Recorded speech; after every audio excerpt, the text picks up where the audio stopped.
समझा? एक नौकरी से निकलने से पहले ये तो बता दीजिए मेरी गलती क्या है इसे। मुझसे पूछेगा तू? कुत्ता मालिक के जूतन खाता है और तुझे याद दिलाना होगा कि तू कुत्ता है। मुझे अगर दिखाएगा मुझसे जबान लड़ाएगा तू? जबान मत लड़ा, चल लेके जा इसको, निकाल भाग, लेके जा इसको, चल।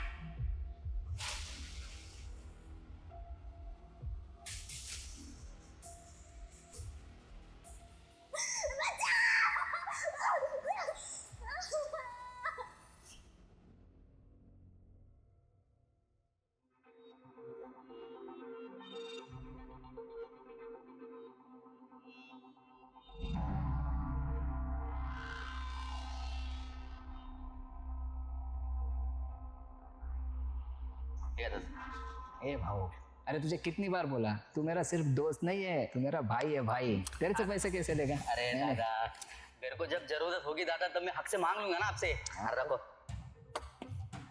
बाबा कीर्ति, अरे वाह वाह वाह, सरिता, ए वैशाली देख कीर्ति आई है। दीदी, बाबा मैं फर्स्ट आई हूँ। अरे वाह, क्या बता, अरे जिंदा रहे, जिंदा रहे। अगं माझी पोरगी आली। बघू कशी आहेस तू? मस्त। अतुल, मेरे पूरे खानदान में सिर्फ मेरी बेटी है जो ग्रेजुएट हुई है। देखना, हम सबका नसीब बदल देगी अब। तूने तो सबका नाम रोशन कर दिया। वाह।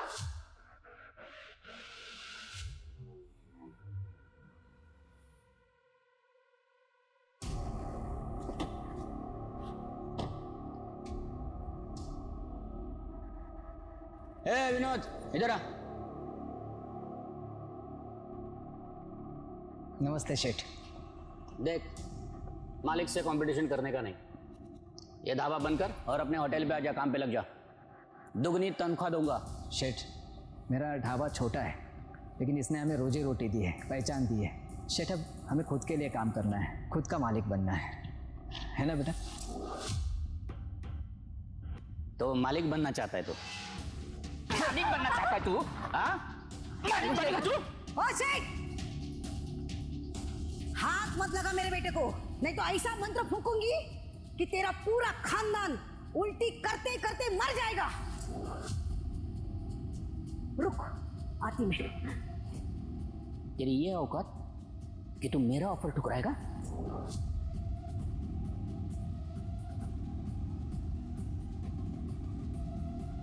पापा, अभी ऐसे चलते हैं।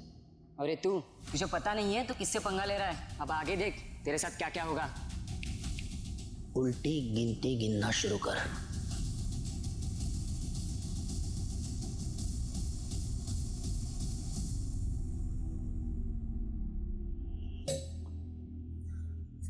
आज जो हुआ वो अच्छा नहीं हुआ।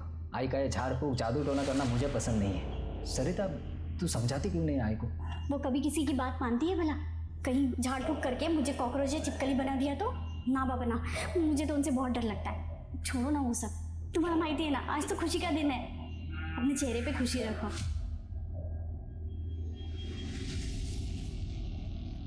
ये आजी क्या कर रही थी यहाँ सब?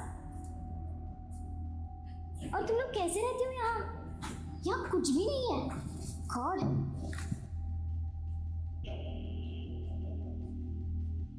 लो अब लाइट भी चली गई। और वो ढाबा, वहां का तो पानी भी ना पीऊं मैं। लाइफ इज सो डिफिकल्ट है यार। दीदी, आप शहर से आई हो ना, इसलिए आपको ना ये सब चीज़ों की आदत नहीं है। पर हम सब ना ये ढाबे से और ज़िंदगी से बहुत खुश हैं। तो क्या लाइफ टाइम ऐसी ही ज़िंदगी बिताने का इरादा है तेरा? हाँ, मैं इस माहौल में नहीं रह सकती। वाह, नेटवर्क भी नहीं है यहाँ। बस अब कीर्ति की अच्छी जॉब लग जाए, फिर ये ढाबा बंद करके आराम से जिंदगी जिएंगे। नहीं नहीं, ये ढाबा कभी बंद नहीं होगा। अहो, इसी ढाबे ने तो हमें 2 वक्त की रोटी दी है। अब तो कीर्ति भी यहाँ आ गई है। हम सब साथ में रहेंगे, मेहनत करेंगे और तरक्की भी करेंगे। ले। बाबा, हाँ। जॉब के लिए तो मुझे शहर जाना ही पड़ेगा। और वैसे भी मैं यहाँ नहीं रह सकती। कैसे रह लेते हो आप लोग यहाँ? और अब आपको शहर भी तो नहीं लेके जा सकती ना, मेरे दोस्त हंसेंगे मुझ पर। मैं छुट्टियों में यहाँ आती जाती रहूँगी और घर पैसे भी भेज दिया करूँगी। बट प्लीज़ बाबा, मुझे ना यहाँ गाँव में रहने के लिए फोर्स मत कीजिए। वाह बेटा वाह, मुझे यहाँ रहना पसंद नहीं है, लेकिन हम लोग ये जो रूखी सूखी खा रहे हैं ना, इसमें भी हम लोग यहीं सुखी है और यहीं खुश है। ये जो तू शहर की नौकरी, पैसा और वहाँ की जिंदगी की होशियारी बता रही है ना, वो सब हम लोगों के कारण। हम लोगों ने अपने सुख त्यागे हैं तेरे लिए। ये वैशाली, इसने पढ़ाई नहीं की ताकि मैं तुझे पढ़ा लिखा के बड़ा कर सकूं। तो कोई एहसान नहीं किया बाबा आपने जो किया ना वो आपकी जिम्मेदारी थी, आपका फर्ज था। मैं भी पैसे भेजकर अपना फर्ज निभाऊंगी। मैं ना घर से दूर जा रही हूँ, कोई रिश्ता नहीं तोड़ रही हूँ आपसे। पढ़ा और पढ़ा अपना बेटी को, कहा था ना मैंने। शहर जाते ही लड़कियों के दिमाग में हवा लग जाती है। अभी अभी इसे अपने परिवार की शर्म आने लगे। तेरी शर्म आती है उसको? क्या रे, इसलिए सिखाया तुझे? कीर्ति सुन, कीर्ति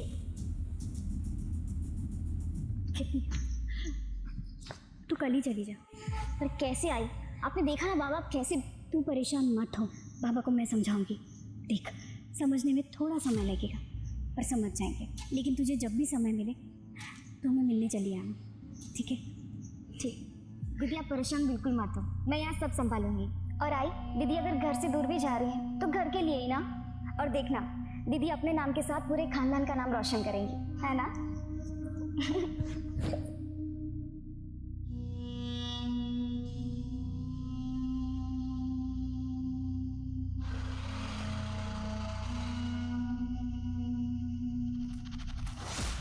देख हर्ष, जितने पैसे तुझे देने थे ना उससे ज्यादा दे रहा हूं मैं।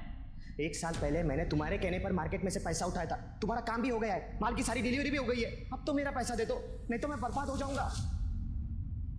जितना दे रहा हूँ चुपचाप ले ले, वरना ये 2 लाख रुपए भी नहीं मिलेंगे तुझे। अगर मुझे मेरे 15 लाख रुपए नहीं मिले ना तो मैं तुम्हें और तुम्हारे खानदान को खत्म कर दूंगा। अपना हिसाब पूरा हो गया, चल निकल। निकल चल निकल। अगर तुम्हें खत्म नहीं किया ना तो मेरा नाम भी हर्षद चौहान नहीं। अरे चल, आ गया है खत्म करने वाला। सुभद्रा भाई, मुझे बदला चाहिए। हो गया तेरा काम। अगले 24 घंटे में जो तू चाहता है वो तुझे मिल जाएगा।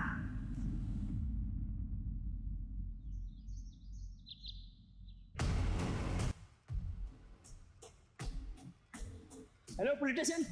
नमस्कार, मैं सोनाली कुलकर्णी आप सभी का स्वागत करती हूँ क्राइम पेट्रोल सतर्क के इस नए अध्याय में।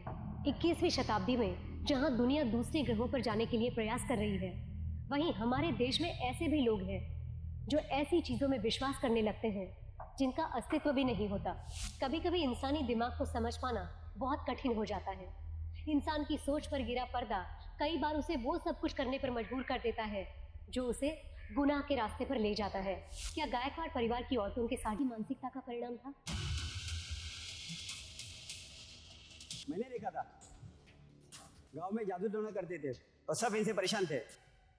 और वो मेरी बहन वैशाली, वो कल से गायब है सर।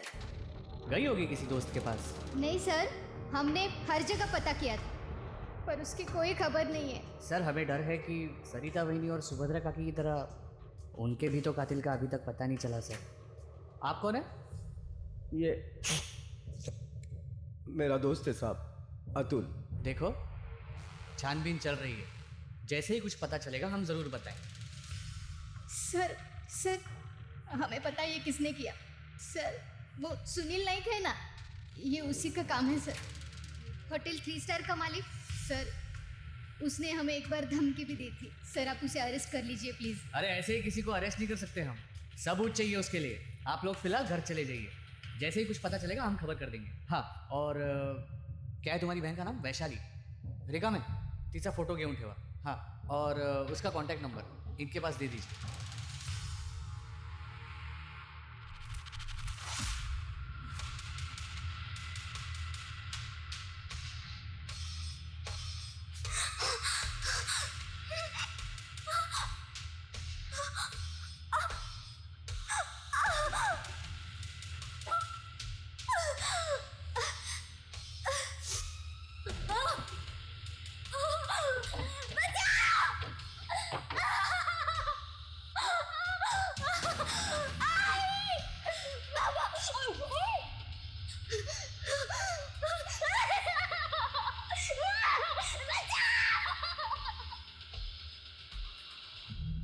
सर 2 दिन हो चुके हैं, मेरी बहन अब तक घर नहीं आई। आप कुछ कर क्यों नहीं रहे? भाग गई होगी किसी के साथ। ये क्या बकवास है? आप अपना काम तो कर नहीं रहे, फालतू की बकवास किए जा रहे। एक पुलिस इंस्पेक्टर से बात कर रही है, जुबान को कंट्रोल में रखिए। सर आप उस सुनील नाइक को अरेस्ट क्यों नहीं कर रहे? सबूत है? नहीं है ना? निकलो ऐसे, चलो हमें और भी केस सॉल्व करने। ओ खड़ा ना, बाहर खड़ा, चलो।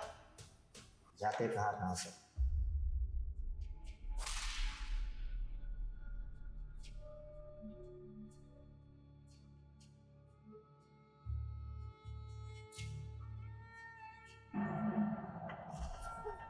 वैशु एक मिनट रुको। वैशु वैशु वैशु वैशु क्या हुआ तुझे?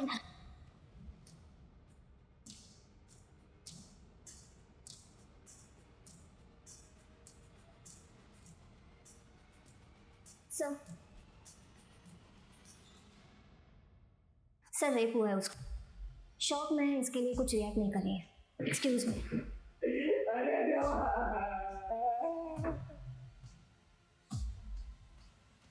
साहब अब तो पकड़ लो उन लोगों को साहब, मेरी तकरार लिख लो साहब। अरे उठाओ इनको, उठाओ। देखिए पहले हमारे सरकारी डॉक्टर जो है वो चेक करेंगे इनका सच में रेप हुआ है या नहीं, ये जांच की जाएगी, फिर कंप्लेंट दर्ज होगी। अब आपकी बेटी कुछ बोल भी नहीं रही है, वो कुछ बोली तो केस दर्ज होगा ना। बोलेगी? अरे कैसे बोलेगी वो? जुबान काट दी उसकी। प्लीज अभी तो आप कुछ कीजिए। देखिए मैडम, इन्वेस्टिगेशन कैसे करनी है और कैसे नहीं आप हमें मत सिखाइए। अरे सर आप हमारी बात क्यों नहीं? सर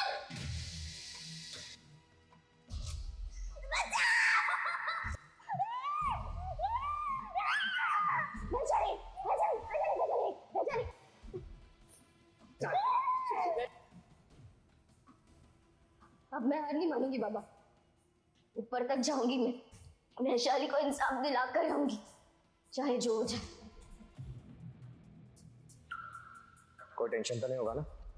अरे आप चिंता मत करो, सब ठीक हो जाएगा। मैं हूं ना, सब बंदोबस्त कर दिया है मैंने। उस पर ऐसा प्रेशर डालूंगा ना कि वो केस वापस ले लो। बस अब बाकी के पैसे जल्द से जल्द दे दो, हो जाएगा। ऐशु ऐशु बोल ना, किसने किया तेरे साथ ये सब? बोल ना वैशु, किसने अगवा किया तुझे?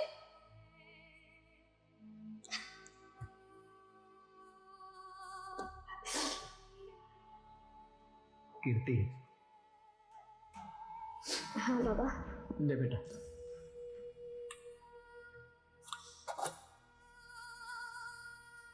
ये क्या है बाबा? ये अपना महीने भर का मुनाफा है, बैंक में जमा कर देना है? और बाबा मेरे पैसे? हाँ मुझे पता था तू पूछेगी, तेरे पैसे पहले ही निकाल के रखा हूँ, ये ले। वो क्या है? अरे दिखा तो।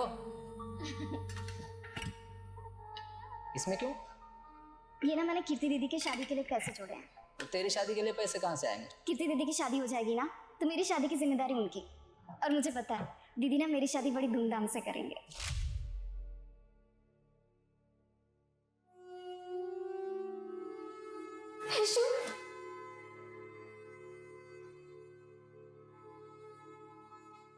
बेटा पुलिस हमारे लिए कुछ नहीं करने वाली, जो भी हुआ उसे बुरा सपना समझ के भूल जाना ही बेहतर होगा। नहीं बाबा, मैं कोशिश किए बिना इतनी आसानी से हार नहीं मानूंगी।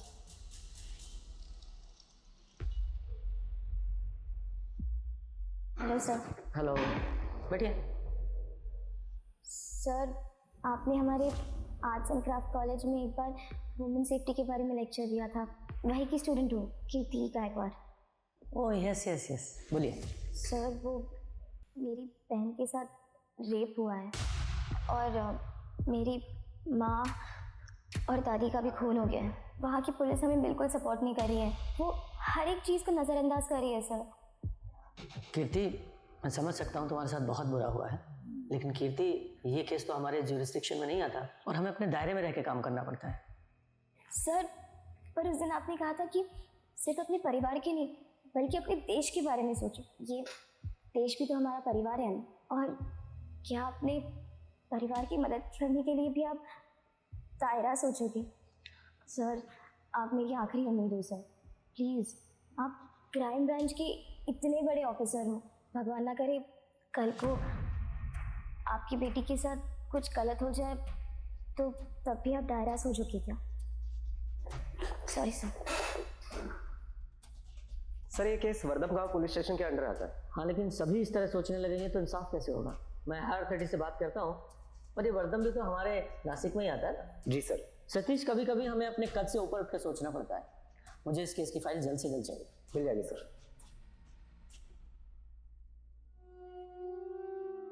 चल मुँह खोल, थोड़ी सी कैसे? आराम से। कोई बात नहीं। विनोद, तू ढाबा फिर से चालू कर ले। काय करूँ ढाबा शुरू करूँ ना? किसके लिए कमाऊंगा? ये दिनकर की पगार है, घर का खर्चा है, वैशाली के इलाज का खर्चा है, ये सब तो देखना पड़ेगा नहीं?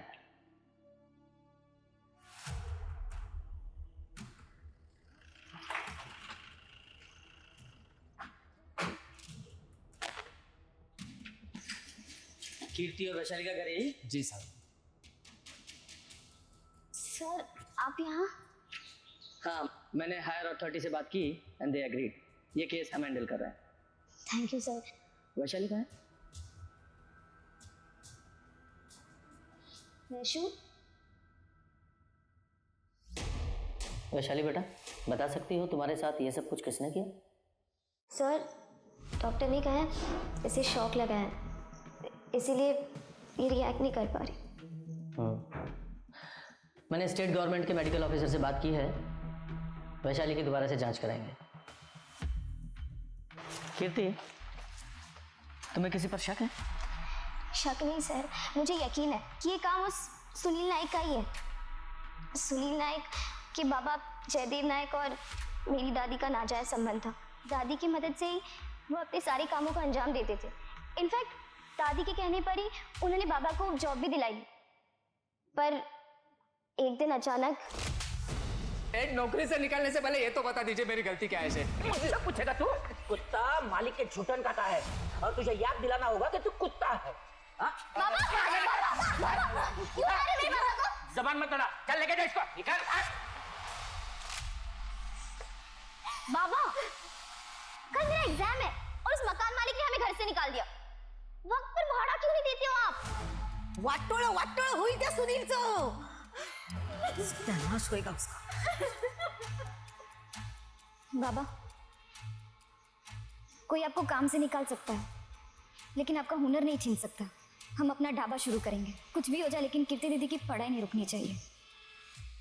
उसके बाद बाबा ने ये ढाबा शुरू किया। ढाबा अच्छा चलने लगा, पर ये बात सुनील नायक को बर्दाश्त नहीं हुई। उन्होंने हमें फिर से धमकी दी थी। मालिक से कंपटीशन करने का नहीं, ये ढाबा बंद कर और अपने होटल पे आजा, काम पे लग जा।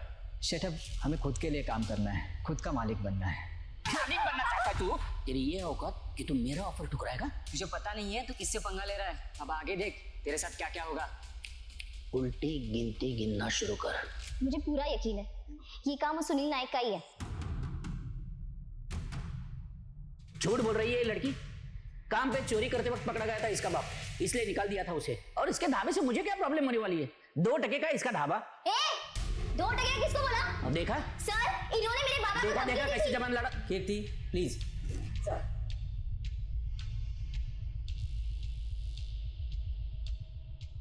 ये बताइए, सुभद्रा और आपके पिता जयदेव जी, उनके बीच क्या रिश्ता था?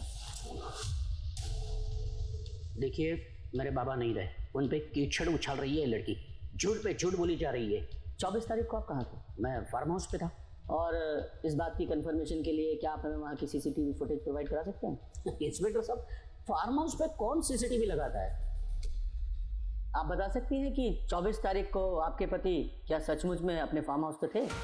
हमारे घर की औरतें सिर्फ चौके चूल्हे के सवालों का जवाब जानती है। आप यहाँ क्यों बैठिए, चले जाइए।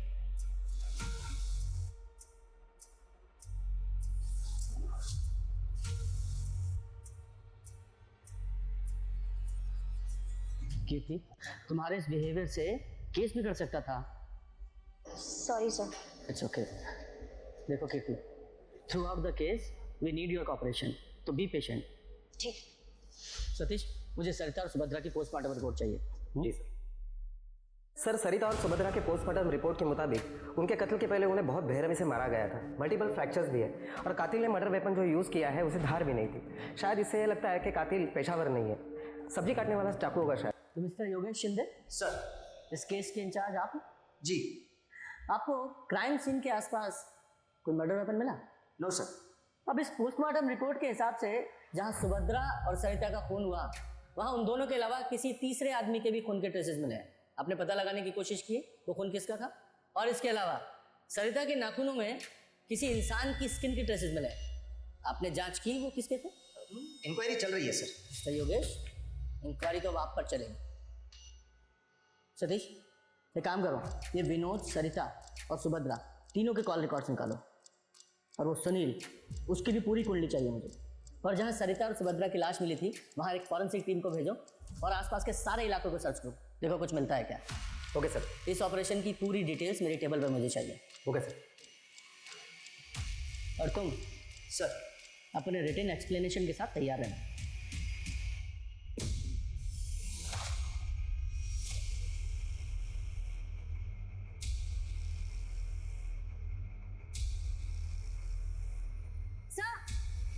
ये चाकू हमें क्राइम सीन पर मिला है, क्राइम स्पॉट से सिर्फ 50 फीट की दूरी पर।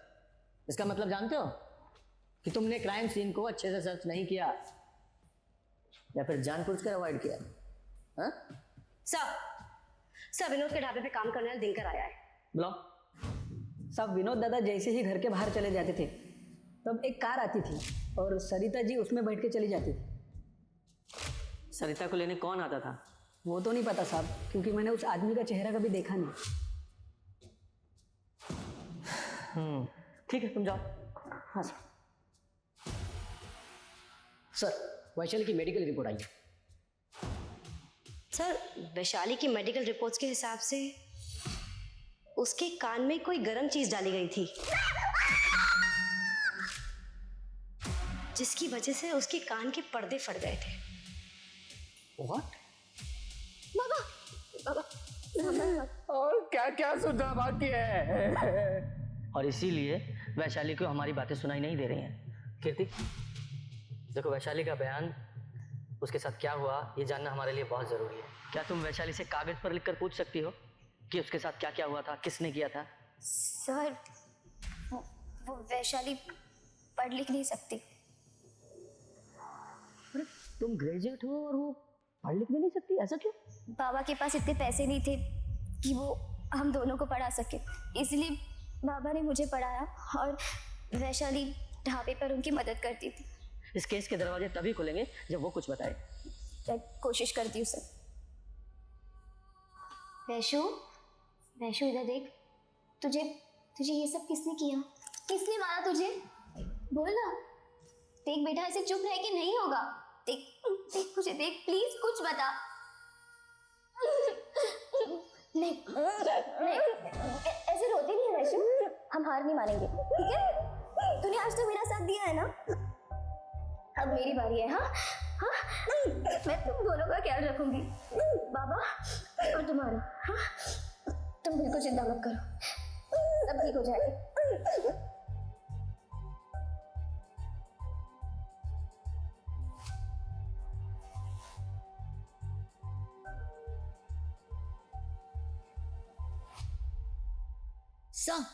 सर सुनील की कुंडली निकाली है। सर मार्केट में कोई अच्छी रेपुटेशन नहीं है उसकी, काफी लोगों के पैसे डुबाए हैं उसने। और सर एक बात और, सर सुनील का बेटा वीरेंद्र उसके साथ ही काम करता है। सर हमने वैशाली और सरिता के फ़ोन रिकॉर्ड्स निकलवाए। सर सरिता को पिछले 15 दिनों में इस नंबर से काफ़ी सारे फ़ोन आए थे और यही नंबर वारदात के दिन विनोद के घर के आसपास भी पाया गया था। और जब हमने सरिता के फ़ोन का मैसेज बैकअप लिया और इसी नंबर से सरिता को ये मैसेज आए थे। बुलाओ इसको। Okay sir. बोल सच क्या है, बता। बताता हूँ सर। मैं सरिता को बहुत पसंद करता था। मेरी दिल की बात उसे मैं बताना चाहता था, लेकिन मेरी हिम्मत नहीं हो रही थी। फिर मैंने एक दिन देखा कि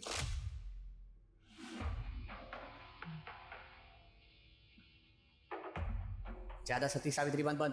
मेरे को पता है तेरा किसके साथ चक्कर चल रहा है, कहाँ जाती है, किसको मिलती है, सब मेरे को पता है। तो मेरे साथ चलने में क्या प्रॉब्लम है तेरे को? देख, मैं जो कुछ भी कर रही हूँ वहाँ पर, वो मेरी एक मजबूरी है, या फिर ये समझ ले कि मेरे लिए वो एक श्राप है। तो मैं बोलता हूँ वो मेरे साथ कर, नहीं तो मुझे तुझे मजबूर करना पड़ेगा। और ये सब देख कर तुझे गुस्सा आया और तूने सरिता को मार दिया? नहीं नहीं सर, मैंने उसे नहीं मारा। झूठ मत बोल। 15 तारीख को तेरे घर की लोकेशन विनोद के घर के आसपास की है। हाँ, मैं सरिता से मिलने गया था, लेकिन जब मैं वहाँ पे गया तो उसके घर पे ताला लगा हुआ था, फिर मैं वापस चला आया सर। सरिता किसके साथ थी? कहाँ देखा था उसे? बोल। सर वो सुनील के घर के बाहर थी। मतलब सरिता और सुनील। सतीश एक काम करो, सुनील के पास कई गाड़ियां हैं ना? हाँ सर। उन सब की डिटेल्स निकालो विथ फोटोग्राफ। Okay sir.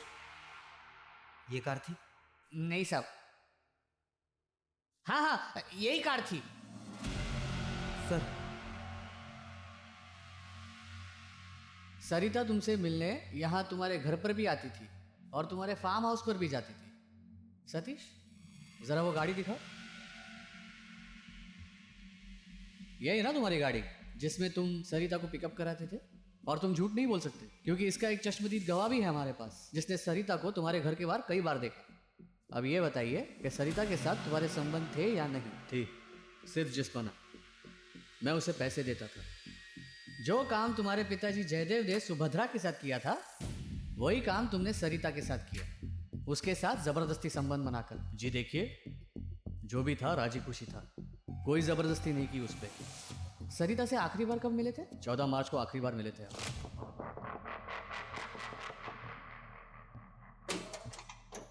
सरिता कुठे आहे शेठ? लाज नहीं वाटली तुला? ए विनोद, तू मुझसे कभी जीत नहीं सकता, अपनी पत्नी को नहीं संभाल सकता है। लेकिन एक बात है, तेरी बीबी है बड़ी कमाल की। शेठ, ये गुस्ताखी फिर से मत करना, नहीं तो तेरे पूरे खानदान को भुगतना पड़ेगा, समझा? चल निकल। खून करने की वजह तो तुम्हारे पास भी थी। देखिए, मैंने कोई खून नहीं किया, और हाँ, अगली बार आओगे तो सोच समझ के आना, नहीं तो जबरन मुझे ऊपर बात करनी होगी।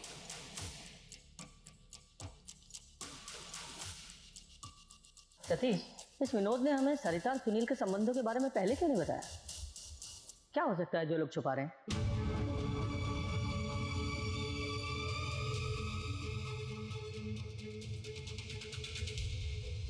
देख वैशु, यहाँ देख, इसने तेरे साथ कुछ गलत किया क्या?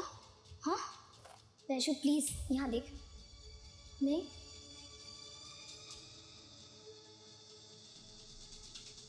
ये देख, इसने किया क्या कुछ? देख, दिनकर, दिनकर बोल वैशु। अतुल अंकल, इन्होंने कुछ किया? बोल वैशाली, कुछ तो इशारा कर।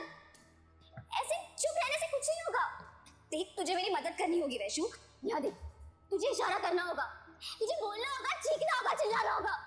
हमें जीतना होगा वैशु, हमें जीतना होगा।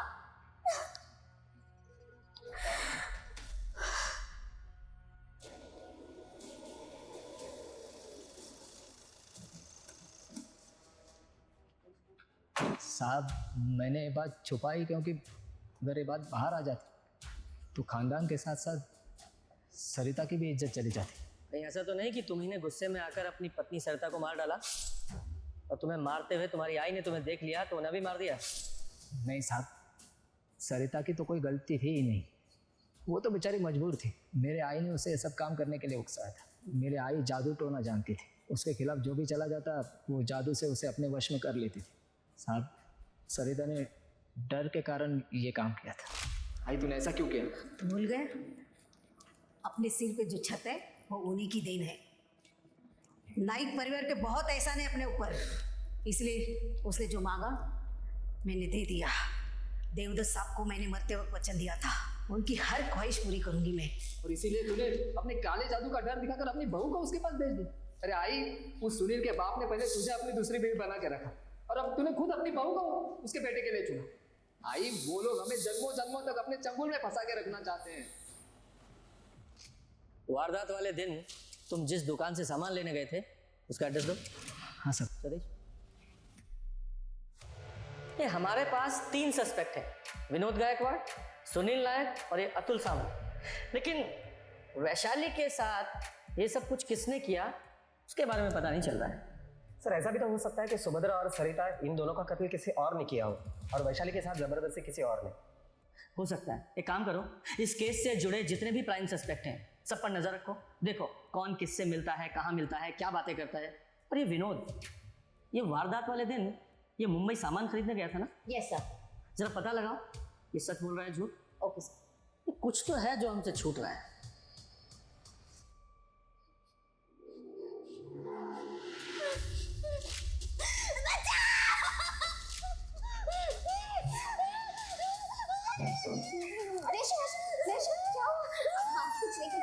कुछ नहीं बेटा, मैं हूँ यहाँ पे।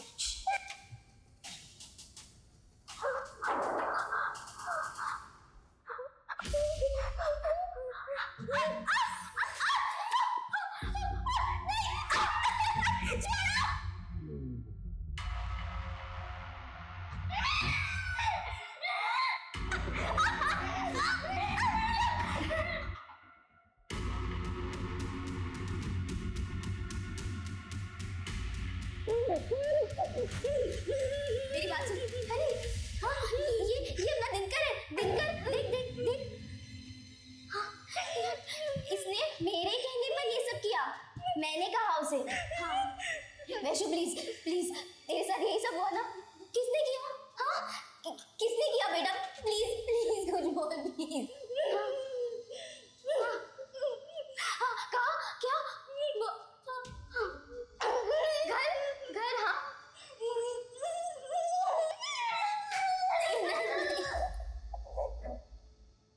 पुलिस अभी तक कातिल तक नहीं पहुंच पाई थी। हर मुमकिन कोशिश फेल होती नजर आ रही थी। गायकवाड़ परिवार के एक से एक नए खुलासों ने पुलिस को भी हैरान कर दिया था। पुलिस ये समझ रही थी कि ये केस जितना सीधा दिख रहा है उतना है नहीं, बहुत कुछ ऐसा है जो सतह पर नहीं है। और इसलिए पुलिस ने तय किया कि वो इस केस को शुरू से शुरू करेगी, बारीकी से जांच करेगी। और इसकी शुरुआत उन्होंने वैशाली के घर की तलाशी से की।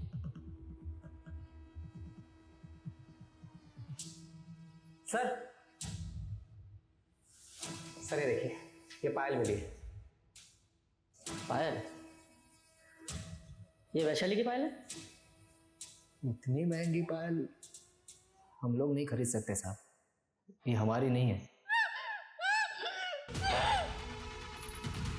ये तू जानती है इस पायल को? हाँ?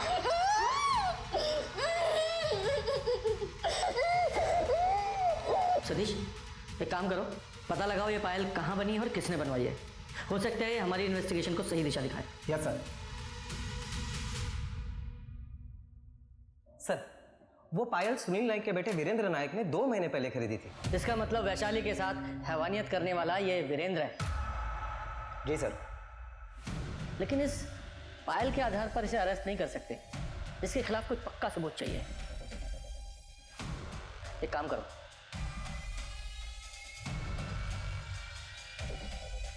कीर्ति कैसे भी करके हमें वैशाली से बात करनी पड़ेगी, क्योंकि सिर्फ एक वही जरिया है हमारे पास।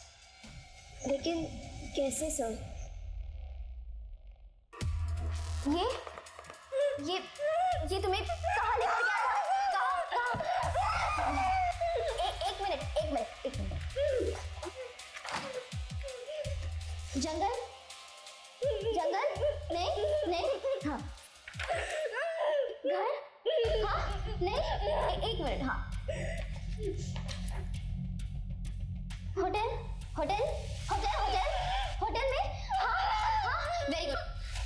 एक मिनट। हाँ किट्टी जरा पूछो होटल में कहाँ? होटल में कहाँ? एक मिनट। होटल रूम लेकर गया था? नहीं स्टोर रूम। सतीश ये होटल 3 स्टार की तलाशी लेनी होगी, जरूर उसमें कोई ऐसी जगह है जो लोगों की नजरों में नहीं है। Okay sir. चलो।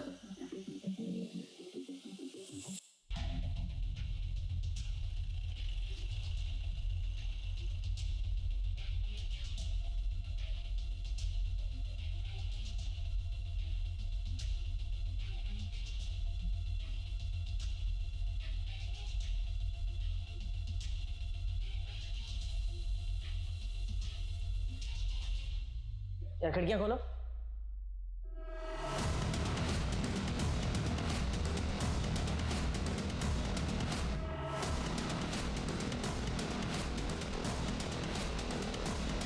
सर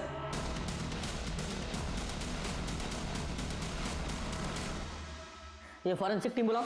सर लगता है वैशाली के साथ हैवानियत यहीं पे हुई है। सर रूम में जो बाल और ब्लड सैंपल मिले हैं वो वैशाली के हैं और कुछ सीमेंट सैंपल भी मिले हैं। ये उठाओ उस वीरेंद्र नाइक को। Okay sir. एक मिनट मेरे लड़के को कहाँ लेके जा रहे हो? बाहर फोन कर बेचारा। अरे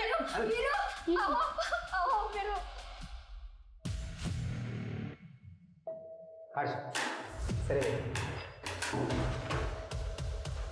ये देखिए सर।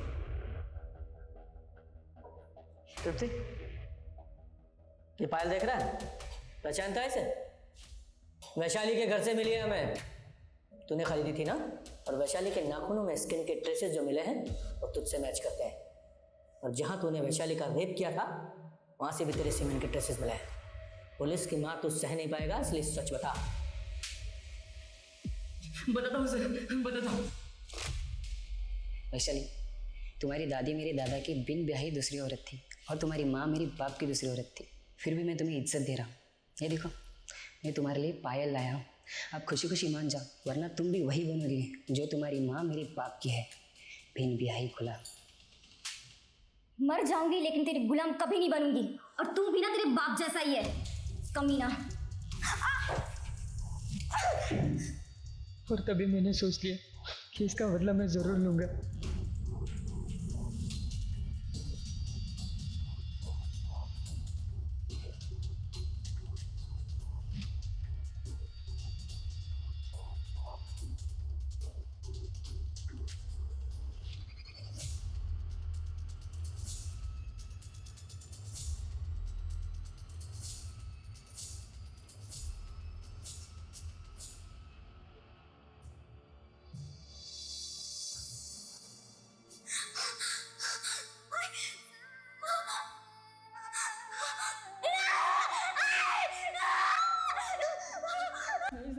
उनकी खुद से मेरा कोई लेना देना नहीं है। सर सुनील नाइक के 3 स्टार होटल का सीसीटीवी फुटेज आ गया है। लगा? सर ये देखिए, जिस दिन वारदात हुई उसके 2 दिन पहले सुनील नाइक का इस आदमी हर्षद चौहान के साथ पैसों के लेन देन की वजह से बहुत बड़ा झगड़ा हुआ था। लगभग 15 लाख का लेन देन का मामला था। सर इस हर्षद चौहान का मोबाइल लोकेशन वारदात के दिन सुनील नाइक के घर के आसपास और जहां सुभद्रा और सरिता की लाशें मिली थी वहां पर पाया गया। ये हर्षद करता क्या? Sir food and raw material का सप्लायर है। नासिक के छोटे बड़े होटल्स में मटेरियल सप्लाई करता है। उठाओ इसे। जी सर। सर और एक बात, इस हर्षद चौहान की पीएसआई योगेश शिंदे के साथ अक्सर बातें हुआ करती थी। पहले इस योगेश शिंदे को बुलाओ। हर्षद चौहान को जानते हो? नहीं सर। तो फिर पिछले 15 दिनों में उसे 10 बार कॉल क्यों किया था तुमने? सर मैं क्या मैं लगा रखी है? सीधे सीधे जवाब दो। तुम्हारे जैसे चंद निकम्मे पुलिस ऑफिसर्स की वजह से पूरा पुलिस डिपार्टमेंट बदनाम होता है। हायर अथॉरिटी से बात करके तुम्हारे खिलाफ ऐसी कार्रवाई करवाऊंगा, जिंदगी भर याद रखोगे तुम। You may go now. Sir. और ये हर्षद को उठाओ। Yes sir. सतीश,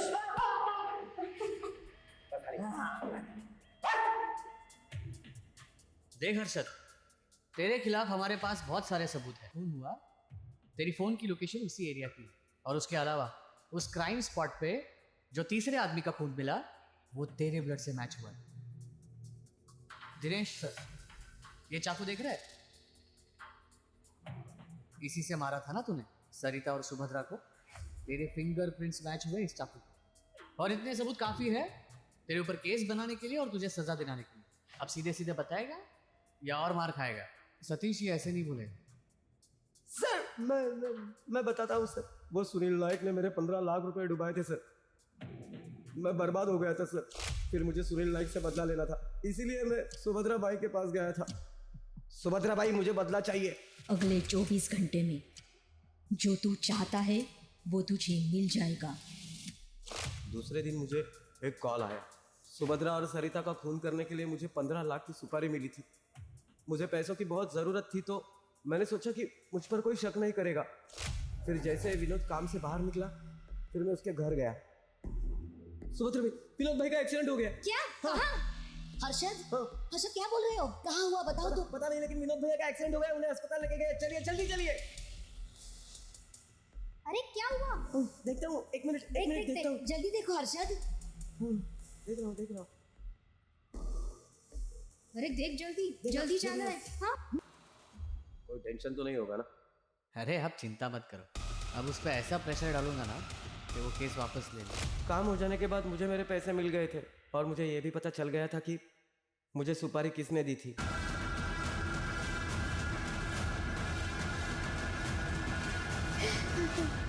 थक गई थी मैं इन नाजायज संबंधों के झमेले से। उस सरिता के साथ उनके ताल्लुकात थे। एक दिन मैंने अपने ही घर में, अपने ही बेडरूम में उनको, उस सरिता की वजह से पिछले 10 साल से इन्होंने मुझे छुआ तक नहीं था। और इन सब के पीछे वो सुभद्रा थी। सुभद्रा ने सरिता को इनके साथ संबंध बनाने के लिए मजबूर किया था साहब। मैं उन दोनों को हमेशा के लिए अपनी जिंदगी से हटाना चाहती। अगर मुझे मेरे 15 लाख रुपए नहीं मिले ना, तो मैं तुम्हें और तुम्हारे खानदान को खत्म कर दूंगा। अपना हिसाब पूरा हो गया, चल निकल। मैंने ही हर्षद को फोन करके उन दोनों की सुपारी दी थी और उसका काम खत्म होने के बाद मैंने बाकी के पैसे दिए थे साहब। सरिता बेचारी तो खुद तुम्हारे पति के जाल में फंसी हुई थी।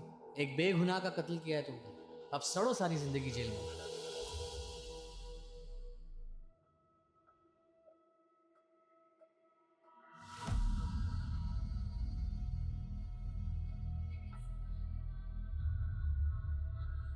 बेटा ये छोड़, बेटा तुम्हें इसलिए नहीं पढ़ाया कि तू ये सब काम कर। तू मेरी बहादुर बच्ची है, तू नौकरी कर, हम सबका नाम रोशन कर। तेरी माँ की भी यही इच्छा थी। बेटा तू शहर चले जा और जब तुझे छुट्टी मिले हमें मिलने के लिए आ जाया करना। नहीं बाबा, मैं यहाँ अब दोनों के साथ रहूंगी। ढाबा संभालूंगी मैं। तू चिंता मत कर, ये ढाबा अब कभी बंद नहीं होगा।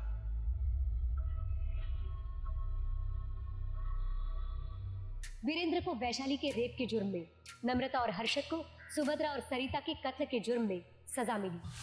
हर इंसान को आगे बढ़ने का हक है, पर ऐसे महज कितने लोग हैं जो दूसरों को आगे बढ़ते हुए देखकर खुश होते हैं। ज़रूरी नहीं जो हमारे बड़े बूढ़ों ने किया उसी को परंपरा बनाकर उसे फॉलो किया जाए। कई बार हमारे बड़े बुजुर्गों से भी गलतियां होती हैं, इसलिए ज़रूरी है कि सही और गलत का भेद समझें, अपने आप को अंधश्रद्धा से दूर रखें, क्योंकि एक ऐसी बीमारी है जो अपनी जड़ में जुर्म को पनपने देती है और फिर रिश्ते, परिवार और लोगों की जिंदगियां तबाह कर देती है। इसी के साथ मैं सोनाली कुलकर्णी आपसे विदा लेती हूँ। कल फिर मिलेंगे क्राइम पेट्रोल सतर्क में एक ऐसे ही हैरान कर देने वाले केस के साथ। तब तक अपना और अपने परिवार का ख्याल रखिए, मास्क पहनिए, सैनिटाइजर का इस्तेमाल कीजिए और उचित दूरी बनाए रखिए। देखते रहिए क्राइम पेट्रोल सतर्क। जय हिंद।